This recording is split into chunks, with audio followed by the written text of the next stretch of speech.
ሰበር መረጃ መላው ዓለም በትንፋሽ እየጠበቀው ያለው የትራምፕ የ48 ሰዓት የሞት ቀጠሮ ወደ መጨረሻው ምዕራፍ ተሸጋግሯል። ኢራን ለ10 ዓመታት ስትከተለው የነበረውን ወታደራዊ ዶክትሪን ከመከላከል ወደ ማጥቃት መቀየሯን በይፋ አውጃለች። 74ኛው ዙር የሚሳኤል ናዳ የአሜሪካን ግዙፍ የጦር ሰፈሮችና የእስራኤልን ከተሞች አመድ አድርጓል። አንዲት የኃይል ማመንጫችን ብትነካ መላው ቀጠናው አብሮን ይጋያል። ይህ የኢራን ፓርላማና የኢንቅላብ ዘብ ለትራምፕ የሰጡት እጅግ አስደንጋጭ ምላሽ ነው። የሆርሙዝ ወሽመጥ ሙሉ በሙሉ ሊዘጋ ሰዓታት ብቻ ቀርተውታል። የዓለም አቀፉ የኒውክሌር ኤጀንሲ ዳይሬክተር ራፋኤል ግሮሲ ቦምቦች የሚዘንቡበት ሰዓት ድርድር አይታሰብም ሲሉ የዲፕሎማሲው ተስፋ መሟጠጡን ገልጸዋል። ከመጋረጃው ጀርባ ያለውን አስፈሪ ወታደራዊ ሽግግርና የቀጠናውን ከፍተኛ ውጥረት በዝርዝር እንመለከታለን። የመካከለኛው ምስራቅ ጦርነት ወደማይመለስበትና እጅግ አስፈሪ ወደሆነ ምዕራፍ ተሸጋግሯል። የኢራን ከፍተኛ ወታደራዊ እዝ አዛዥ ሜጀር ጀነራል አሊ አብዱላሂ ባስተላለፉት እጅግ አስደንጋጭ መግለጫ የኢራን ጦር ኃይሎች ለ10 ዓመታት ሲከተሉት የነበረውን ወታደራዊ ዶክትሪን ከመከላከል ወደ ቀጥታ ማጥቃት መቀየሩን በይፋ አውጀዋል። ይህ ሽግግር በኢራን ወታደራዊ ታሪክ ውስጥ ትልቁ የስትራቴጂ ለውጥ ሲሆን ትርጉሙም ከእንግዲህ ኢራን ጥቃት እስኪሰነዘርባት አትጠብቅም፣ ይልቁንም ጠላት ሊመታኝ ነው የሚል ተጨባጭ ምልክት ካየች ቅድመ ጥቃት በመሰንዘር የጠላትን ስሌት ታናጋለች ማለት ነው። ጀነራል አብዱላሂ እንደገለጹት የሽግግር በንድፈ ሐሳብ ብቻ የተወሰነ ሳይሆን በጦር ሜዳው ላይ ያለውን ታክቲክ ሙሉ በሙሉ የለወጠ ነው። ጠላቶቻችን እስካሁን ያዩት የኢራንን አቅም ጥቂት ገጽታ ብቻ ነው። አሁን ግን በወጣት ሳይንቲስቶቻችን የተሰሩ ዘመናዊ መሳሪያዎችን ይዘን ለጠላት አዳዲስ ድንገቴዎችን እናዘጋጃለን ሲሉ ዝተዋል። ይህ መግለጫ የወጣው አሜሪካና እስራኤል የየብስ ወረራ ሊጀምሩ ይችላሉ የሚል መረጃዎች በወጡበት ሰዓት መሆኑ ኢራን ለማንኛውም ወረራ በማጥቃት ምላሽ ለመስጠት መዘጋጀቷን ያሳያል። ይህ የስትራቴጂ ሽግግር የታወጀው በስራ ጭምር ነው። የኢራን እስላማዊ አብዮታዊ ዘብ ዛሬ ማለዳ 74ኛውን ዙር የእውነተኛ ቃል ኪዳን 4 ኦፕሬሽን በስኬት ማከናወኑን አስታውቋል። በዚህ ግዙፍ ኦፕሬሽን ውስጥ የተፈጸሙት ጥቃቶች የአሜሪካንና የእስራኤልን መከላከያ ሰባብረው አልፈዋል። በአካባቢው የሚገኘው የአሜሪካ መለክ ሱልጣን የጦር ሰፈርና በባህረ ሰላጤ የሚገኘው 5ኛው የባህር ኃይል ክፍለ ጦር በኤማድ ፋታህና ቂያም ባላስቲክ ሚሳኤሎች ተደብድበዋል። በተለይም በማሌክ ሱልጣን ሰፈር የሚገኙ 5 የአሜሪካ ነዳጅ ጫኝ አውሮፕላኖች መመታታቸው አሜሪካ በኢራን ላይ የምታደርገውን የአየር ጥቃት ክፉኛ ያዳክመዋል። በእስራኤል እምብርት የሚገኙት ቴል አቪቭ፣ ፔታ ቲክቫ፣ ሆሎንና ራማት ጋን ውስጥ የሚገኙ ስልታዊ ወታደራዊ ማዕከላት በቃደር ሃይበር ሸካንና ኩራም ሻህር 4 በሚባሉ እጅግ ከባድና ዘመናዊ ሚሳኤሎች ተደባልቀዋል።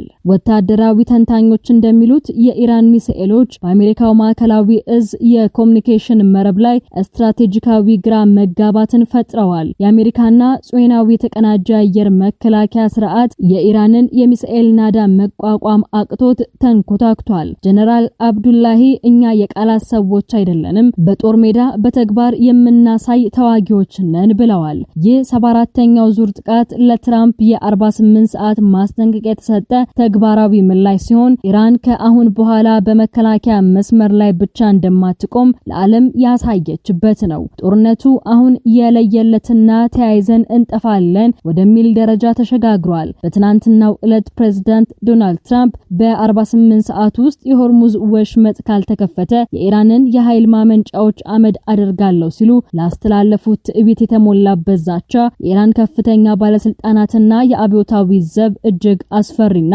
ተያይዘን እንጠፋለን የሚል ይዘት ያለው ምላሽን ሰጥተዋል።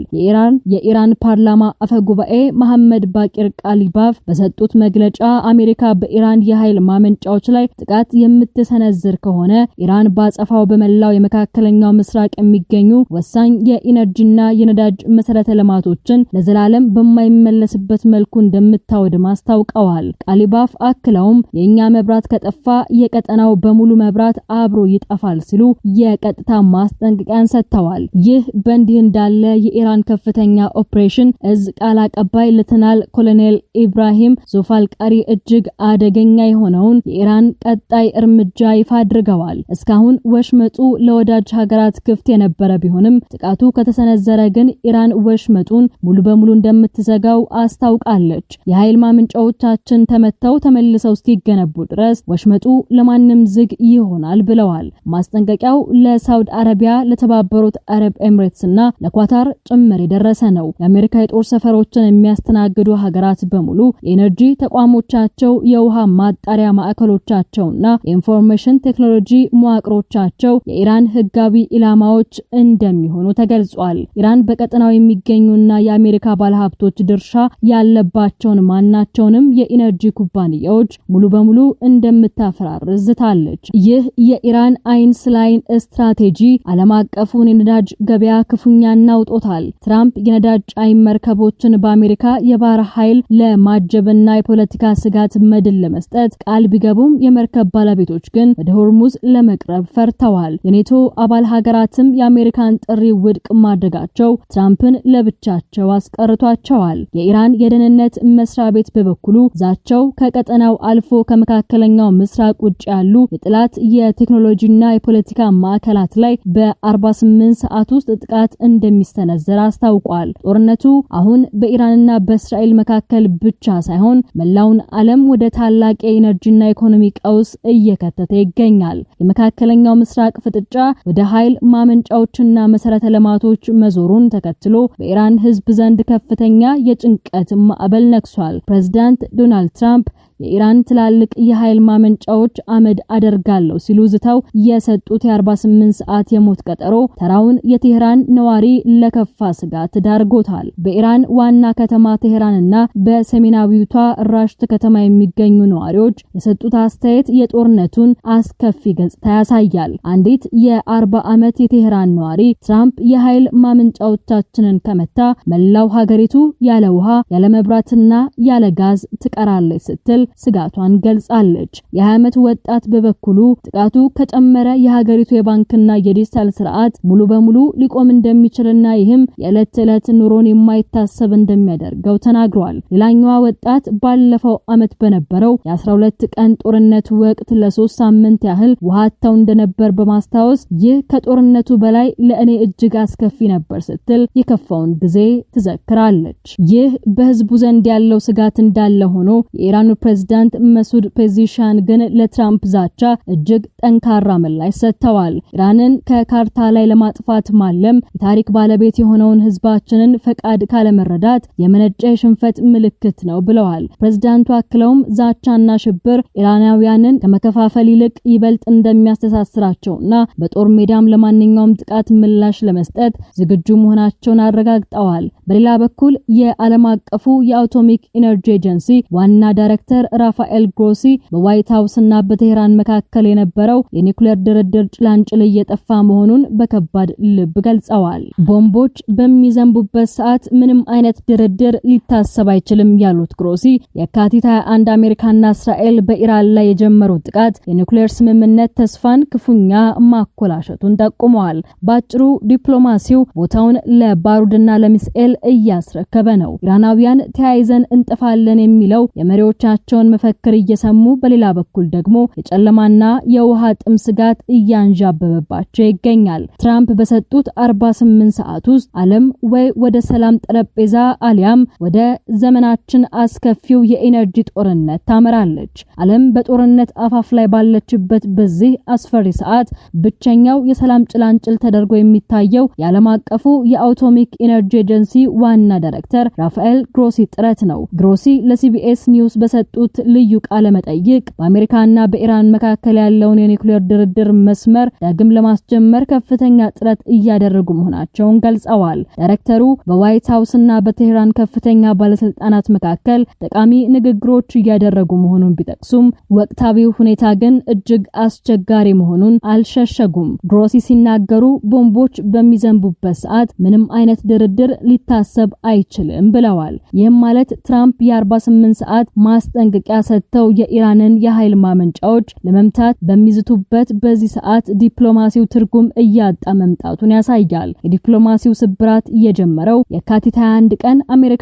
እስራኤል በኢራን ላይ ያልተጠበቀ ጥቃት በሰነዘሩበት ወቅት ነው። ያ ጥቃት የተፈጸመው በቪየና ሊደረግ የነበረው የኒውክሌር ድርድር ጥቂት ቀናት ሲቀሩት በመሆኑ ዋሽንግተን በእርግጥም ከቴህራን ጋር ስምምነት ላይ ለመድረስ ፍላጎት ነበራት ወይ የሚል ትልቅ ጥያቄን አስነስቷል።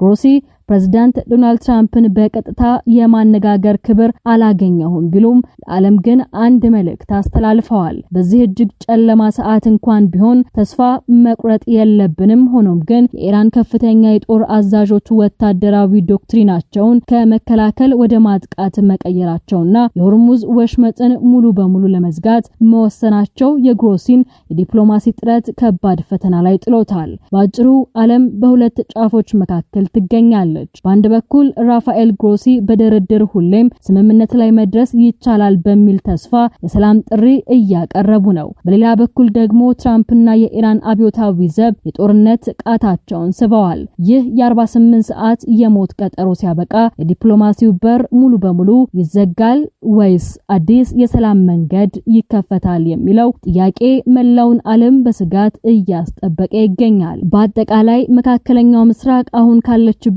ውጥረት የምትወጣበት ቀዳዳ እጅግ እየጠበበ መጥቷል። የኢራን ወታደራዊ ስትራቴጂ ወደ ማጥቃት መዞሩና 74ኛው ዙር ኦፕሬሽን የአሜሪካንና የእስራኤልን መከላከያ ሰባብሮ ማለፉ ጦርነቱ ወደማይመለስበት ምዕራፍ መሸጋገሩን ያሳያል። ትራምፕ የኢራንን መብራት ለማጥፋት ቢዝቱም ኢራን ግን የኛ መሰረተ ልማት ከጠፋ የቀጠናው የነዳጅና የኃይል ማዕከላት አብረው ይወድማሉ ስትል የመጨረሻውን ተያይዘን እንጠፋለን ማስጠንቀቂያ ሰጥታለች። የሆርሙዝ ወሽመጥ ሙሉ በሙሉ መዘጋትና የዓለም የነዳጅ ዋጋ መናር ዓለምን ወደ ታላቅ የኢኮኖሚ ቀውስ እየከተታት ነው። የዲፕሎማሲው በር እየተዘጋና የጦርነት ነጋሪት እየተጎሰመ ባለበት በዚህ ሰዓት ቀጣዩ እርምጃ መላውን ዓለም ለዘላለም የሚቀይር ይሆናል። ወቅታዊ መረጃዎች በቶሎ እንዲደርሳችሁ ቻናላችንን ሰብስክራይብ ማድረግና የደውል ምልክቷን መጫን አትርሱ። በሌላ ሰበር መረጃ እስከምንመለስ ሰላም ቆዩን።